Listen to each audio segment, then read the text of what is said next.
10 টাকা লিটার হিসাবে মোট 14,40,000 টাকা চুরি। স্যার সালা মারবো এখানে, লাশ পড়বে শ্মশানে। এটা আগে শুনেছিস, দেখেছিস?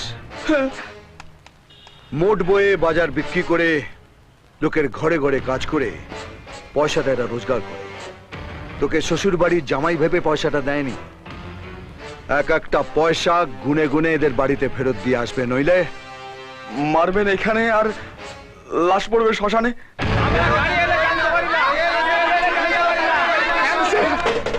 স্যার আপনি যাবেন না স্যার। স্যার আপনি চলে গেলে এরা আমায় থেতো করে দেবে স্যার। আমি কথা দিচ্ছি স্যার, আমি সবার টাকা দিয়ে দেবো। মায়ের দিবে স্যার। আরে এই ঘাপলার ওয়ার্ল্ড কাপটা এটা স্যার, এটা আমার দোকানের সামনে লাগানো থাকবে। আর এটা না, নিচে লেখা থাকবে এটা চুরি করা ওয়ার্ল্ড কাপ। স্যার বিশ্বনাথ বাবু, স্যার সমস্ত কেরোসিন ডিলারদের ডাকুন। দারিদ্র সীমার নিচে যারা আছে তারাই শুধু কেরোসিন তেল পাবে। আর তেল নিয়ে যদি কেউ নয় ছয় করে তো সোজা লাইসেন্সটা বাতিল করে দেবে।